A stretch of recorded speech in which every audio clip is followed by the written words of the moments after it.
Hello, I want to give a small demo on some of the differences between the a6300 and the 6000 in how you can assign the buttons for some of the more interesting zoom functions and focus functions.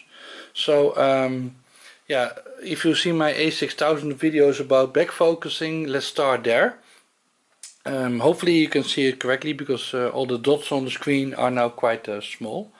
But let's try anyway. So the way that I normally would have used it is with back focusing. So that means that you remove the focusing from this button, the top button, the click button, and you put it here, which was the same of the 6000.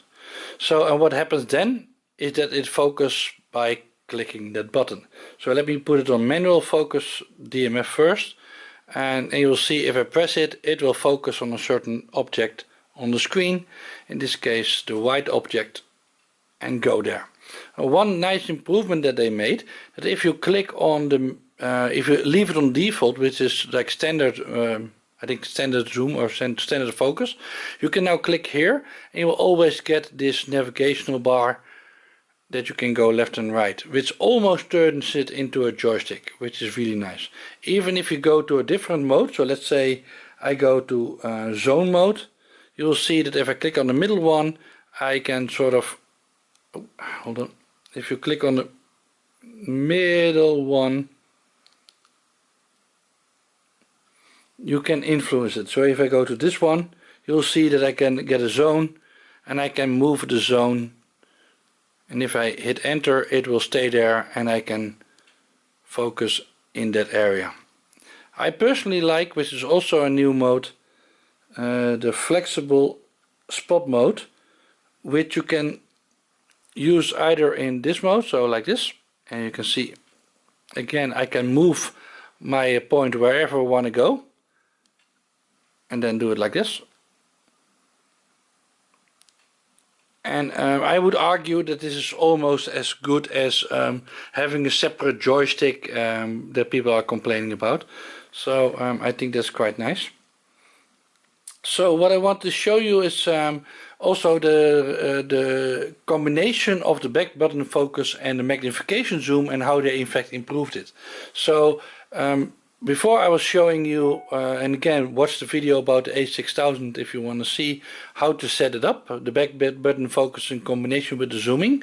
But you can program your zoom ring, which you probably can't see my hand now because I have to be zoomed in, but I'm now using the zoom on the lens to combine that with the back button focus. So I focus somewhere, there it is, and then I can use this zoom ring to really nail the focus. The moment that I let go, it zoomed correctly and I can take the picture, which is already extremely a nice solution. Now what you can do now is also combine it, what I think is a nice way. If you put it in continuous mode again, then you can't do this anymore, right, because you're in continuous mode. But one really nice thing now is that you can program any button to activate the magnifier. So I put it in a down button. Oh sorry, that of course only works in DMF mode again. So I can put it on the down button and I can zoom in like this. And the nice thing there is that you can also combine it with a focusing point.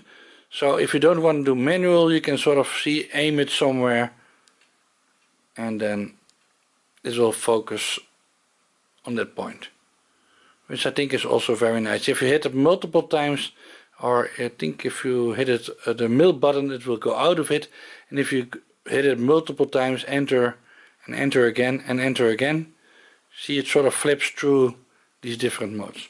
Now this mode in the lower button I don't think is extremely handy all the time. It becomes even more handy because they added that you can now program your focus buttons on your lenses. Now this probably will be difficult to see, but here I have the G4, sorry, the 70-200. Let me try to get it into the frame. And it also has these buttons on the side of the lens. And you can also program them. So that's extremely nice, because that means that while you are holding it, you can press with your finger the button and it will actually go into this magnifier. So that's extremely cool. Let me show you where that is in the menu. You can see that,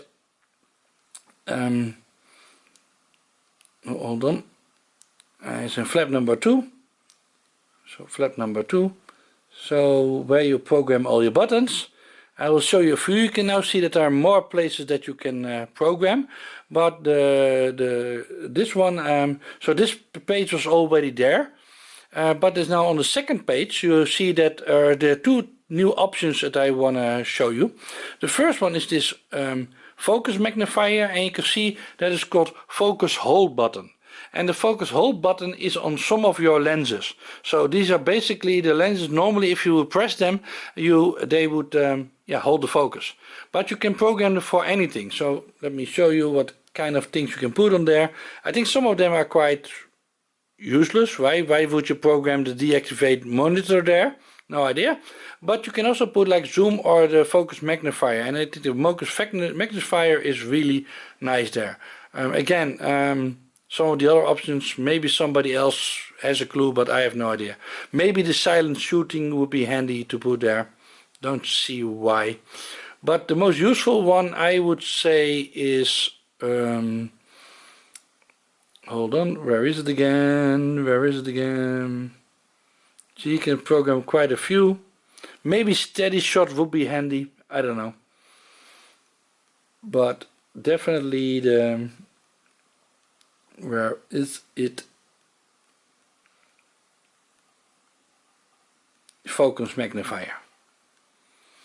So that's really nice. Now the second thing I want to show you in this video is how to use your toggle. And let me go back to the menu and show it first where it is.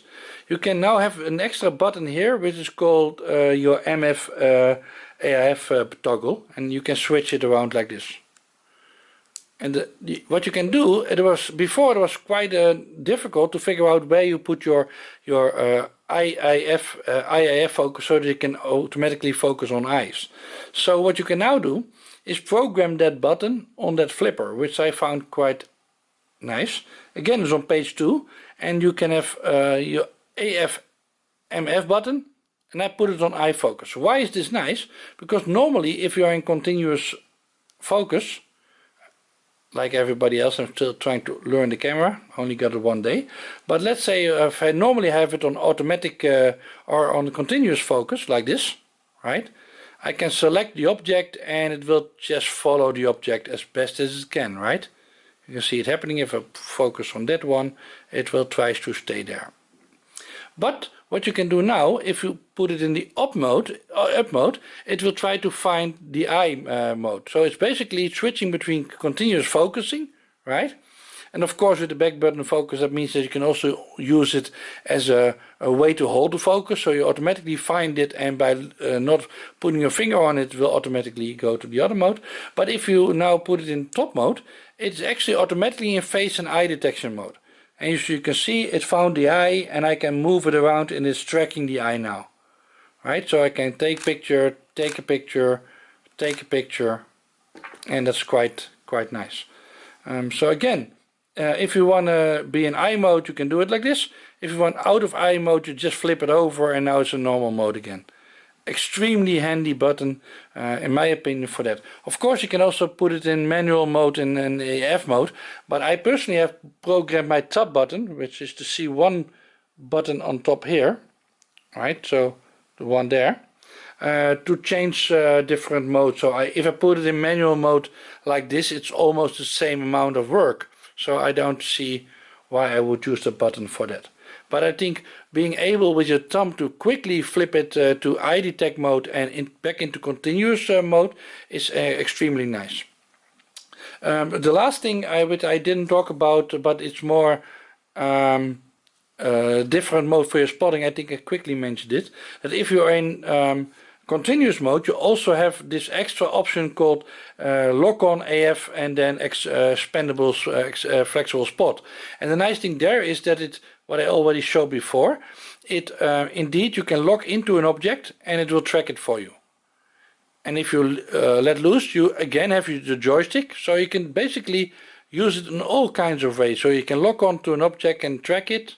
I doesn't want to lock onto that one, but let's say I want to have it like this. I first move to the object that I want to track, then hold it. It's now tracking that object and I can move it around. Really nice, right? So this is all I want to show in this video.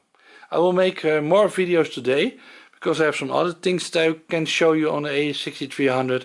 Again, I'm not a professional reviewer, don't want to be, but I just shared with other people that might have this camera which was released yesterday, so I'm guessing a lot of people are going on the internet and finding information. So if you have questions, just ask. I will show a few other small things that I found in the next video. Thank you.